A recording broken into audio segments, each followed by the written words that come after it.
ഇറാഖിലെ അമേരിക്കൻ സൈനിക കേന്ദ്രത്തിൽ ഇറാൻ നടത്തിയ വ്യോമാക്രമണത്തിൽ എന്തെങ്കിലും തിരിച്ചടി നടത്താൻ അമേരിക്ക ഉദ്ദേശിക്കുന്നുണ്ടെങ്കിൽ ഒന്ന് കരുതിയിരിക്കണമെന്ന് ഇറാൻ.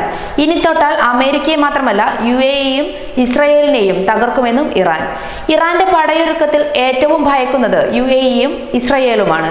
പശ്ചിമേഷ്യയിൽ അമേരിക്കയുടെ സഖ്യമായിട്ടാണ് ഇവർ അറിയപ്പെടുന്നത്.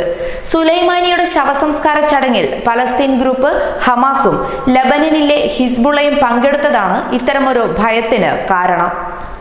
നേരത്തെ സൗദിയുടെ എണ്ണക്കപ്പലുകൾക്ക് നേരെയുള്ള ആക്രമണം ലോകത്തെ വിറപ്പിച്ചിരുന്നു. അന്ന് ഉത്പാദനം പകുതിയായി കുറയ്ക്കേണ്ട സാഹചര്യവും വന്നിരുന്നു സൗദിക്ക്.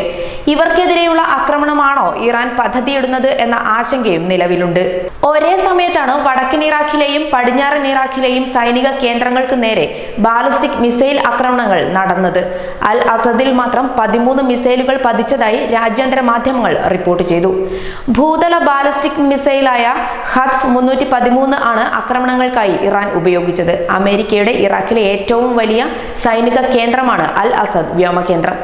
IS വിരുദ്ധ നീക്കങ്ങൾക്കായി രൂപീകരിച്ച അമേരിക്കയുടെയും സഖ്യരാജ്യങ്ങളുടെയും ഇറാഖിന്റെയും സേനകൾ ക്യാമ്പ് ചെയ്യുന്ന വലിയ സൈനിക കേന്ദ്രമാണിത്. അമേരിക്ക പ്രത്യാക്രമണം നടത്തിയാൽ UAEയെയും ഇസ്രായേലിനെയും ആക്രമിക്കും എന്നുള്ള ഇറാന്റെ ഭീഷണിയിൽ തകരുന്നത് പ്രവാസികളാണ്. കേരളത്തിൽ നിന്നടക്കം നിരവധി പേരാണ് ഉപജീവനത്തിനും നല്ലൊരു ജീവിതം സ്വപ്നം കണ്ടും പ്രവാസ ജീവിതത്തിനായി പോകുന്നത്. യുദ്ധമുണ്ടായാൽ അത് ഇല്ലാതാക്കുക, ജീവിത സ്വപ്നങ്ങൾക്ക് നിറം പിടിപ്പിക്കാനായി മരുഭൂമിയിൽ കഷ്ടപ്പെടുന്ന നിരവധി മനുഷ്യരെയാണ്. അതുകൊണ്ട് തന്നെ ഇറാന്റെ ഭീഷണിയും അമേരിക്കയുടെ പ്രകോപനവും പ്രവാസി മനസ്സുകളിൽ തീമഴ പെയ്യ്ക്കുകയാണ്. കൂടുതൽ പ്രവാസി വാർത്തകൾക്കായി ഈ ചാനൽ സബ്സ്ക്രൈബ് ചെയ്യുക.